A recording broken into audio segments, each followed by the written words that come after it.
ऐसे छोटे थे तब इनके पिताजी गुजर गए थे, तो जब से ये लड़िया का मतलब ये भेड़ा का पालन पोषण करते हैं और अपने बच्चों का गुजारा करते हैं। अभी तक इनका जीवन यापन करने का यही एक सहारा है। या 10:30 बजे लाग लगी पता चलती तो सब सारा भेड़ा हुआ, बजों ने कोशिश की भेड़ों काटने करी पर निकला नहीं, इनके ये पे गुजारा चलता है।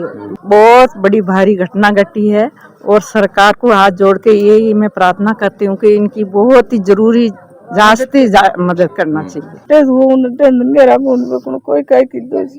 पीछे कोई बदमाश ने ऐसे आग लगाने का काम कर दिया है, तो ये जांच का विषय है।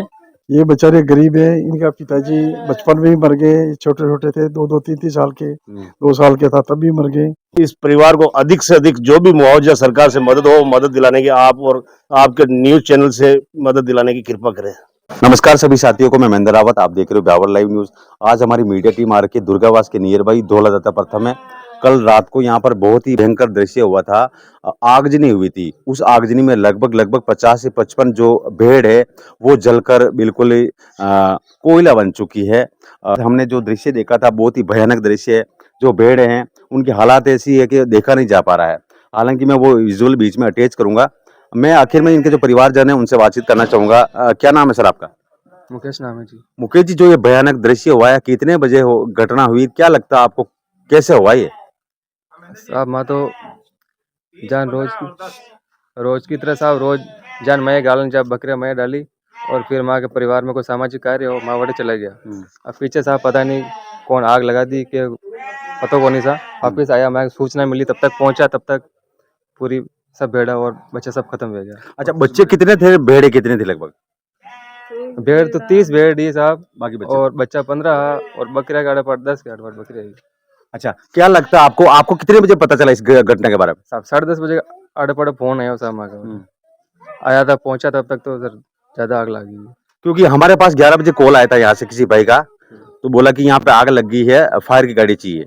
ठीक है, तो मैंने तुरंत फिर वहाँ बात की फायर वालों से और मैंने वहां से गाड़ी भिजवाई थी। ठीक है, हाँ, लेकिन क्योंकि सूचना हमारे को लेट मिली थी। अगर यहाँ पे कोई पानी की टैंकर की व्यवस्था नहीं हो पाई क्या? पानी की टैंकर की व्यवस्था नहीं हो पाई साहब, लेकिन आस पड़ोस वालों ने, सब लोगों ने मिलके काफी मदद करी और सब लोग बचाने की कोशिश करी, लेकिन नहीं बचे साहब। अच्छा, कितना नुकसान हुआ लगभग? अब साहब ये तो हम क्या बोल सकते हैं सर। एक भेड़ की कीमत कितनी होती है लगभग? वही सर 8 से 10 हजार होती है। हाँ, तो मतलब 4-4.5 लाख का नुकसान कम से कम हुआ है। मानो साहब, क्यों आपके जो जीवन यापन करने का जो यही था, एक आसरा था क्या? वही जरिया है साहब अपना तो। अब मम्मी जिन्हें भी टाइम मिला हमारा सब कहते जाओ साथ में आई ले जाओ बकरिया ने और ही खिलाओ, कोई मजदूरी का छोटी मोटी मजदूरी है, बाकी कोई नहीं। वही जरिया सर अपना। बिल्कुल, जो हम ग्राउंड जीरो से आपको जो दिखा पा रहे कि जो ये परिवार है, मुकेश सिंह का जो परिवार है, इनके फादर नहीं है, साथ ही साथ इनकी मम्मी है। ये इन भेड़ों को जंगल में चराती थी और जो जीवन यापन का जो ये एक मात्र जरिया था, इन्हीं से इनकी आमदनी चलती थी। जो दृश्य है वो मैं आपको ज्यादा दिखा नहीं पाऊंगा क्योंकि जो दृश्य वो बहुत भयानक है। मैं इनकी मम्मी से भी बातचीत करना चाहूंगा। आपको कितने बजे पता चला कि भाई ऐसी ऐसी घटना हो गई है? 10:30 बजे तो पता फोन नहीं उठ पटो आया इधर 11 बज गई। पता लगो आगे तो मशीन नहीं आएगी, मत आया आग लग गई। कई लगे था ना कि भाई जब बटे लाइट कनेक्शन भी कोने है काई कोने तो बस जाऊं तो मैं खुद ही अफसोस कर रिया मु तो टेस 12 टेस हूं टेन घेरा कोन कोई काई की दो। अच्छा, जो आप भेड़ा ने थे ही चरा था कहीं? हां, प्रशासन को कई मांगे था कि हमारी तभी सही को न मौत हो गई। बिल्कुल, आप देख सकते हो कि अभी बात करने के उस हिसाब से नहीं लग पा रहे, क्योंकि जो दर्द हुआ है, दर्द बहुत ही दिल को झकझोर देने वाला दर्द हुआ है। क्योंकि जो हादसा हुआ है ये कोई छोटा मोटा हादसा नहीं है। और क्योंकि मैं खुद जब इसके अंदर गया था तो मेरा खुद का सिर चकरा गया। जो भेड़ें थी वो जलकर एक तरह से कोयला बन चुकी है। हमारे साथ मौके पर कुछ ग्रामीण मौजूद है, हम उनसे भी बातचीत करना चाहेंगे कि आखिर में जो ये घटना हुई, आगजनी की घटना, किस प्रकार से हुई और कैसे क्या रहा। क्या नाम है सर आपका? लाडू सिंह। लाडू सिंह जी, जो आपके गाँव में धौलादाता प्रथम में जो ये आगजनी घटना हुई, बहुत ही भयंकर दृश्य है, देखा नहीं जा रहा है। आखिर में क्या कहना चाहोगे कि इस घटना के बारे में? ऐसा हादसा हमारे गांव में 300 साल में पहली बार हुआ है, हमने तो सुना भी नहीं है और ये दर्दनाक घटना हुई है। ये बेचारे गरीब है। इनका पिताजी बचपन में ही मर गए, छोटे छोटे थे, दो तीन तीन साल के, 2 साल के था तभी मर गए और इसी से गुजारा करते थे। ये बेचारी कहीं गांव में भी नहीं जाती थी, कहीं जिमन के लिए नहीं जाती थी और ये इनसे ये खास इनका गुजारा यही था और कुछ भी नहीं है, सारा कुछ भी नहीं है इनको, एक भेड़ों के अलावा। और ये पाल पोस के अभी कैसे इन्हें आग लगी, ये एक जांच का दायरा है, तो इसको स्पष्ट जांच मिलनी चाहिए। और भेड़ें इनकी कम से कम 15-20 हजार की एक भेड़ थी, बड़ी हंस-फुस थी और आराम से इनका गुजारा चल रहा था। और ये बेचारी कहीं इनका कोई जमाई जी की डेथ हो गई थी तो वहाँ उसमें सत्संग में गए हुए थे। इन परिवार वालों को कोई पता नहीं था। इन्होंने कहा जब आग लगी, जब धुआं उठा तब ग्रामीण वाले सब सो रहे थे, डीजे चल रहा था, किसी को पता नहीं, डीजे दूसरा गांव में तो आवाज़ पता नहीं लगा, कोई चिल्लाई होगी भेड़े तो मालूम नहीं पड़ा। उसके बाद में जब अंगारे ऊपर उठने हुए तब गांव वाले भाग के आए, फिर आग को काबू किया, फिर फ़ोन किया, पुलिस को भी किया, तहसीलदार साहब को भी किया, सरपंच साहब ने तहसीलदार साहब को भी किया और सरपंच साहब ने उनको भी क्या नाम पटवारी है उनको भी किया, आज वीडियो वाला उनको भी कहा, तो वो आए, मौके पर आए, पुलिस भी आई, पटवारी भी आई, पटवारी समझ वो भी आए सारे और मौका मुआयना उन्होंने किया। और अभी सुबह डॉक्टर साहब भी आए, डॉक्टर साहब की टीम भी आई है और वो भी अपना मौका मुआयना करके जो पोस्टमार्टम है जो भी रिपोर्ट, लेकिन क्या कि ये हादसा देखा नहीं जाता है, बहुत दर्दनाक हादसा हुआ है।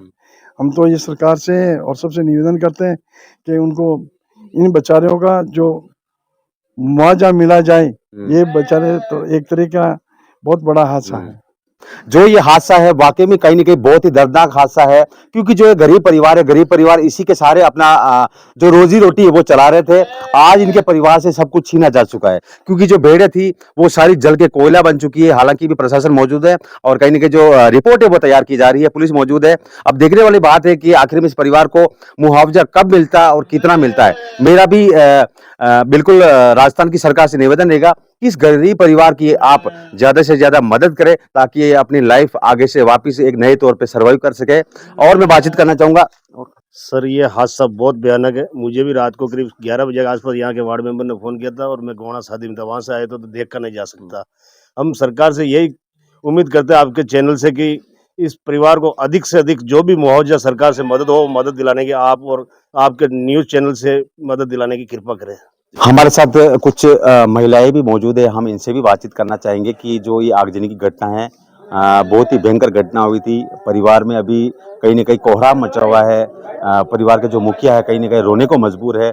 हम महिलाओं से भी पूछना चाहेंगे, क्या नाम है आपका? सुमित्रा नाम है मेरा। अच्छा, जो ये घटना हुई, दर्द भरी घटना है, क्या कहना चाहोगे इस परिवार के बारे में आप? इस परिवार के बारे में ये कहना चाहती हूँ कि ये मतलब इसके ऊपर ही जीवन यापन कर रहे थे कई सालों से। छोटे थे तब इनके पिताजी गुजर गए थे, तो जब से ये लड़िया का मतलब ये भेड़ा का पालन पोषण करते हैं और अपने बच्चों का गुजारा करते हैं। अभी तक इनका जीवन यापन करने का यही एक सहारा है। तो सरकार से मेरी उम्मीद है कि अधिक से अधिक इनको सहायता मिले और मुआवजा मिले। 10:30 बजे आग लगी, पता चलते तो सब सारा भेड़ा हुआ, बजोने की कोशिश की, भेड़ों काटने करी पर निकला नहीं। इनके ये पे गुजारा चलता है, बस यही कमाते, यही करते, बकरी डाली लाते और करते, बस कहीं कहाँ पे नहीं जाती वो। 2 बार और रात ही सत्संग में गई, वो तो कभी जाती नहीं है, रात को ही गई वो भी अचानक से 9:30 बजे के लमसम तो एक गई और अपन 11 10:30 बजे तो वो उठ गई, एकदम आग उठी, बजोई की दी तरह गाड़ी को फोन किया, गाड़ी आई तो थोड़ी कंट्रोल हुई, पर बच्चा तो मर गया, भेड़ा तो सब मर गया। नैना बच्चा तो उमटी जल के राख हो गई। इनके तो 2-3 बकरी है, वो एक तो आलमी बेटा वो आलिया का आलमी रह गया, तो वो क्या करे, वो तो अधिक से अधिक यानी कि मुआवजा मिलने की कोशिश की जाए। कई नाम है या? हमारा नाम शायरी है साहब। या वो जो घटना भी बहुत बड़ी घटना भी है परिवार के साथ में, कई के बोछा हो आप? बहुत बड़ी भारी घटना घटी है और सरकार को हाथ जोड़ के यही मैं प्रार्थना करती हूँ कि इनकी बहुत ही जरूरी मदद करना चाहिए। गरीब परिवार है सर। बिल्कुल, सभी महिलाओं का यही कहना है कि जो ये परिवार था वास्तव में बहुत ही गरीब परिवार था। इनके जो परिवार की हालत है, मैं इनका मकान भी दिखाना चाहूँगा एक बार।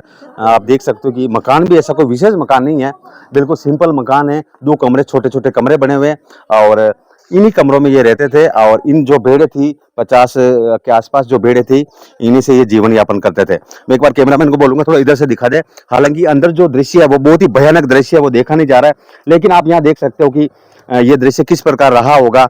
और आप देख सकते हो कि सामने जो भेड़ें हैं उनकी जो इस प्रकार से वो जली है कि बिल्कुल देखा नहीं जाता है। आग लगने का हालांकि कारण क्या है वो जांच का विषय है, लेकिन जो तस्वीर मैं आपको दिखा रहा हूँ, आप देख सकते हो जो तस्वीर है कहीं ना कहीं डरावने वाली तस्वीर है। बिल्कुल सारी भेड़ें जो जल के कोयला हो चुकी है। मैंने खुद ने मेरी लाइफ में ऐसा दृश्य पहली बार देखा है। सभी साथियों से रिक्वेस्ट करूंगा कि थोड़ा वीडियो को शेयर कीजिए ताकि ये वीडियो सरकार के पास पहुंचे, इस गरीब परिवार की मदद हो। जिस प्रकार से ये भयानक आगजनी की घटना हुई थी, अभी मौके पर ब्यावर विधायक शंकर सिंह जी रावत मौके पर पहुंचे हैं। हम उनसे भी बातचीत करना चाहेंगे कि जो ये गरीब परिवार है आखिर में इनकी किस प्रकार से मदद की जा सकती है। सर नमस्कार, आप मौके पर पहुंचे हो, क्या लगता है सर? बहुत ही भयानक दृश्य, क्या कहना चाहोगे इसके बारे में? बहुत ही भयानक दृश्य है, क्योंकि इस परिवार में ये घटना घटी है। ये परिवार का ससुराल किशनपुरा था और यहाँ से वो कुछ सत्संग में गए हैं रात को, और पीछे कोई बदमाश ने ऐसे आग लगाने का काम कर दिया है। तो ये जांच का विषय है। निश्चित तौर पर अब कोई नामजद भी नहीं है कि फला व्यक्ति ने आग लगाई है, अपने आप आग लग नहीं सकती है। और ये डेली इस मकान के अंदर ये रह रही है भेड़ें हैं, और मकान मालिक भी बेचारा इसी में बांटता है। 30 भेड़ें, 15 बच्चे, जिनकी हालत देखने लायक नहीं है। सारे 45 जानवर खत्म हो चुके हैं। इसका तो घर ही पूरा एकदम तबाह हो गया है। परिवार का जो सर आय का स्रोत था यही था, आज ये परिवार रोने को मजबूर है। कहीं ना कहीं इसको सहारे की जरूरत है। तो सरकार से सर ऐसी कोई मदद मिल जाए ताकि इसका परिवार जो वापस सर्वाइव कर सके। इसीलिए ये लोगों ने सुबह मेरे को सूचना की, और मुझे जैसे ही सूचना मिलते ही इनके सबके परिवार के साथ में हमने डॉक्टर से बात की है और एसडीएम से बात की है, और सबको बोल करके भाई तुरंत पुलिस को भी सूचना दी है। मौके पर पहुँचे और इनका क्लेम लगवाएं। निश्चित तौर के ऊपर ये घटना हुई है, इनके साथ में घटी है। इसका जो भी क्लेम डॉक्टरों के द्वारा पोस्टमार्टम करवाया है, और पोस्टमार्टम रिपोर्ट के बाद में और पुलिस रिपोर्ट के बाद पटवारी और ग्राम सेवक की रिपोर्ट जाएगी, उसके बाद में इनका क्लेम पास होगा। उससे इनको आर्थिक सहायता भी मिलेगी। जो सर आग लगी है, जहां तक हमारी मीडिया टीम ने भी देखा कि जो ये पिछवाड़े की तरफ से आग लगने की जो घटना सामने आ रही है, तो कहीं ना कहीं किसी की ये बदमाशी भी हो सकती है। तो कहीं ना कहीं सर एक जांच का विषय है। ये जांच का विषय है। ये सभी लोगों का यही कहना है कि अपना आप आग लग नहीं सकती है। इसमें कोई लाइट की व्यवस्था भी नहीं थी। अपने आप कैसे आग लगी? इतने बरसों से लड़ियाँ रह रही है, तो इसलिए किसी न किसी की कारस्तानी हो सकती है। आएगा जांच के अंदर, कोई भी सामने आएगा, एक दिन खुलेगा राज, ऐसी बात नहीं है। जी धन्यवाद सर। ये थे हमारे साथ एमएलए साहब, जिनका कहना कि जो भी कानूनी प्रक्रिया के तहत जो भी मुआवजा होगा, बिल्कुल प्रशासन को और अधिकारियों को निर्देशित किया है कि जल्द से जल्द इसके बारे में रिपोर्ट तैयार की जाए, और जो ये परिवार है इस परिवार को कहीं ना कहीं आर्थिक सहायता मिले ताकि जो आगे की जो लाइफ है वो वापस ये सर्वाइव कर सके। मैं फिर मिलूंगा, तब तक के लिए नमस्कार।